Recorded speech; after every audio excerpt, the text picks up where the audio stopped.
Hello बच्चों, आपका बहुत बहुत स्वागत है आपके अपने यूट्यूब चैनल पर। तो बच्चों, कैसे हैं आप सब लोग? आई होप आप सब लोग अच्छे से होंगे और आप लोगों की पढ़ाई भी अच्छे से चल रही होगी। तो बच्चों, आज की इस वीडियो में हम केस पढ़ेंगे। केस मीन्स कारक, यानी कारक पढ़ेंगे। इंग्लिश में केस कहते हैं और हिंदी में कारक कहते हैं। तो आज हम केस पढ़ेंगे। और केस कितने होते हैं? तो केस 3 होते हैं: नॉमिनेटिव केस, ऑब्जेक्टिव केस और पजेसिव केस। और इंग्लिश ग्रामर में बेसिक लेवल पर आपको ये केस जानना बहुत आवश्यक है। यदि आप इनको नहीं जानते हैं, इनके बारे में आपने नहीं पढ़ा है, तो आपको थोड़ा इंग्लिश ग्रामर को समझने में आसानी होगी। यदि आप इनको जानते हैं, इन केस पढ़े हैं, तो आपको ग्रामर को समझने में बड़ी आसानी होगी। तो समय को न वेस्ट करते हुए शुरू करते हैं। केस केस क्या होते हैं, आइए जानते हैं। केस क्या होते हैं, तो इसकी डेफिनेशन देख लेते हैं।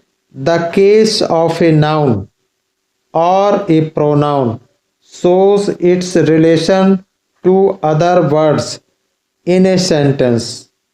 यानी जो केस है, केस संज्ञा यानी नाउन या प्रोनाउन, नाउन या प्रोनाउन का संबंध वाक्य के दूसरे शब्दों से दर्शाता है। यानी कहने का भाव ये है कि केस यानी कारक संज्ञा या सर्वनाम का संबंध वाक्य के दूसरे शब्दों से दर्शाता है। यानी केस जो है नाउन या प्रोनाउन को का जो रिलेशन है वो दूसरे शब्दों, सेंटेंस के दूसरे शब्दों से दर्शाता है। केस कितने होते हैं? तो केस 3 होते हैं। नॉमिनेटिव केस, जिसको कहते हैं कर्ता कारक। क्या कहते हैं? कर्ता कारक। नेक्स्ट है ऑब्जेक्टिव केस, इसको कहते हैं कर्म कारक। क्या बोलते हैं? कर्म कारक। और नेक्स्ट पजेसिव केस, इसको बोलते हैं संबंध कारक। संबंध कारक।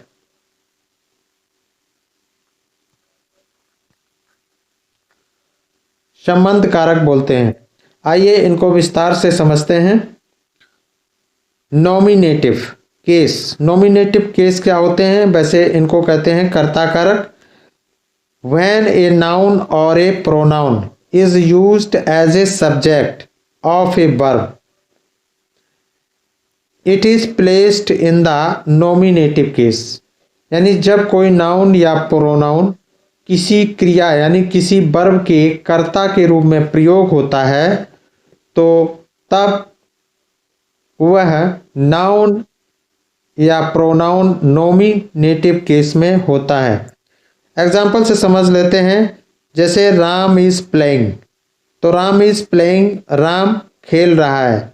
तो कौन खेल रहा है? हु इज प्लेइंग, कौन खेल रहा है? राम खेल रहा है।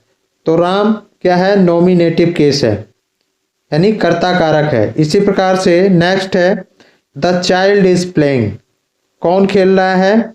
बच्चा खेल रहा है। तो द चाइल्ड क्या है? नॉमिनेटिव केस है। इसी प्रकार से सी रीड्स लाउडली, तो सी यानी कौन जोर जोर से पढ़ रहा है? तेज कौन पढ़ रहा है? तो सी पढ़ रहा है। यहाँ पर सी नॉमिनेटिव केस होगा, यानी कर्ता कारक होगा। इसी प्रकार से ही टॉक्स वेल, तो ही क्या होगा? नॉमिनेटिव केस होगा। Next objective case, when a noun or A preposition is used as the object of a verb or preposition, it is placed in the objective case। यानी जब कोई noun या pronoun किसी verb या preposition के object के रूप में प्रयोग हो, यानी जब कोई नाउन या प्रोनाउन किसी वर्ब या प्रेपोजिशन के ऑब्जेक्ट के रूप में प्रयोग हो तब वह नाउन या प्रोनाउन ऑब्जेक्टिव केस में होता है। तो वह नाउन या प्रोनाउन ऑब्जेक्टिव केस में होता है, यानी चाहे वो नाउन हो या फिर प्रोनाउन हो तो वो ऑब्जेक्टिव केस में होगा। जैसे एग्जांपल से समझ लेते हैं, राम ईट्स ब्रेड। तो यहाँ पर राम का यानी ये नाउन है राम, और नाउन राम का ऑब्जेक्टिव केस क्या होगा? ब्रेड होगा। इसी प्रकार से मोहन टीस अमित। तो मोहन का ऑब्जेक्टिव केस, मोहन क्या है? नाउन है, और इसका ऑब्जेक्टिव केस क्या होगा? अमित हो जाएगा। यानी ये जो है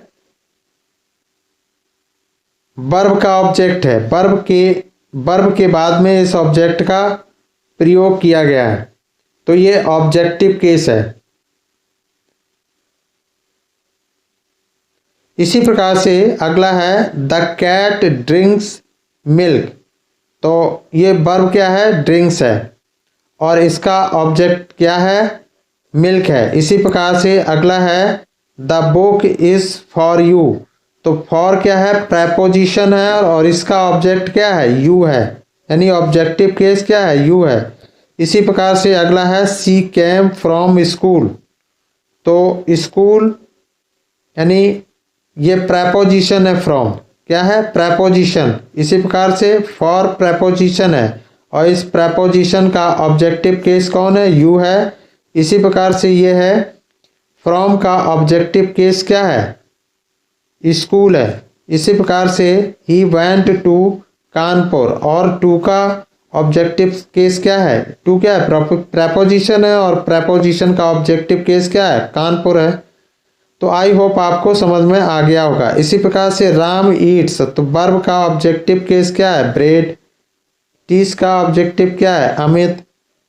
तो आई होप आपको ऑब्जेक्टिव केस समझ में आ गया होगा। आगे चलते हैं पजेसिव केस। पजेसिव केस यानी संबंध कारक, जिसको कहते हैं संबंध कारक। डेफिनेशन जान लेते हैं। When the form of a noun shows possession of or possession shows possession of or relation with something, it is placed in the possessive case। यानी नाउन के जिस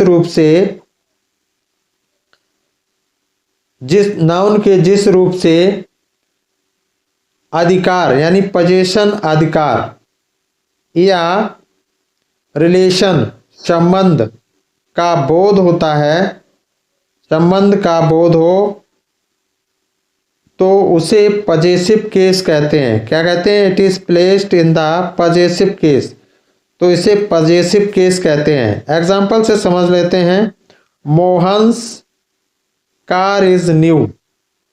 तो यहां पर यानी किसी नाउन के साथ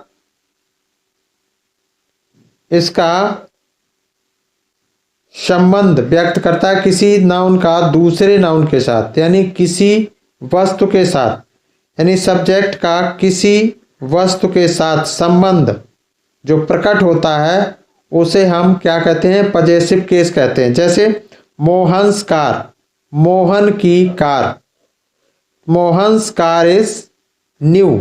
तो ये पजेसिव केस है।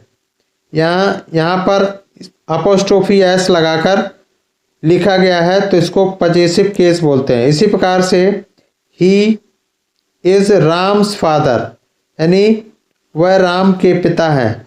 तो राम्स का संबंध किससे है? पिता से है। इसी प्रकार मोहन का संबंध किससे है? कार से है। तो आई होप आप समझ में आ रहा होगा। इसी प्रकार से रेखा इज माई सिस्टर। तो माई वर्ड क्या है?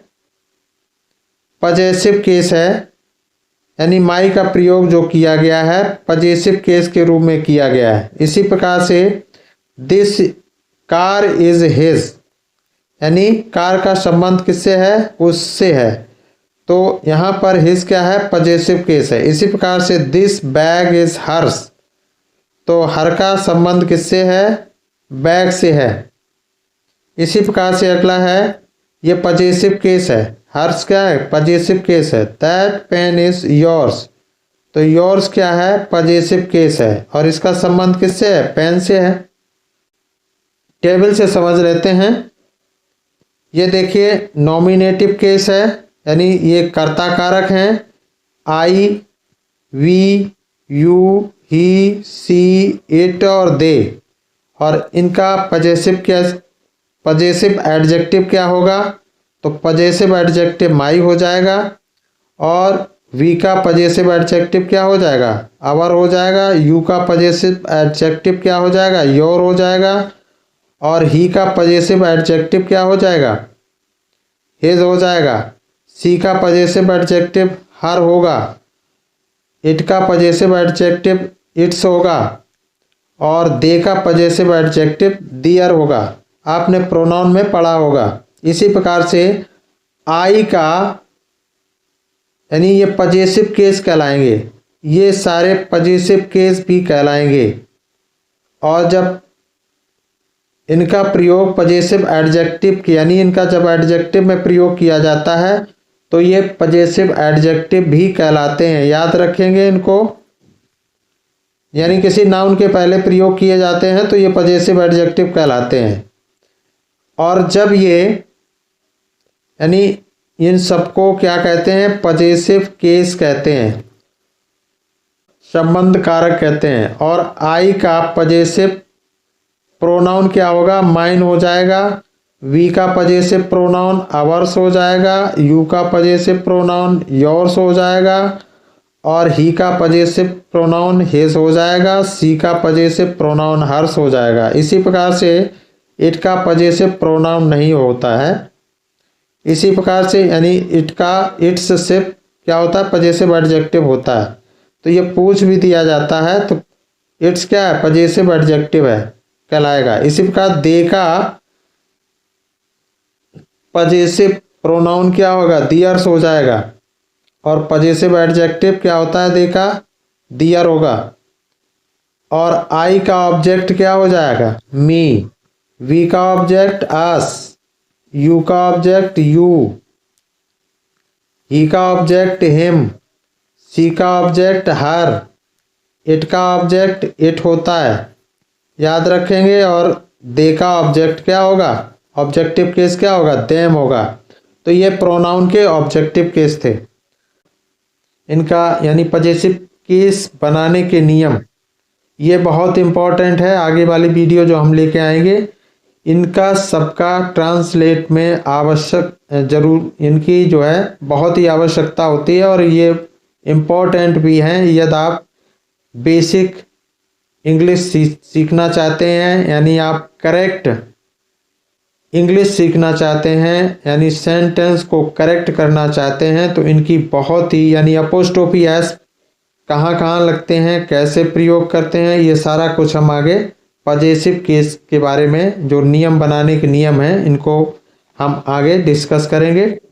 करीब जो है बहुत सारे नियम रूल्स हैं, वैसे हैं बहुत सारे रूल्स, लेकिन इसमें हम मात्र 7 रूल्स डिस्कस करेंगे नेक्स्ट वीडियो में।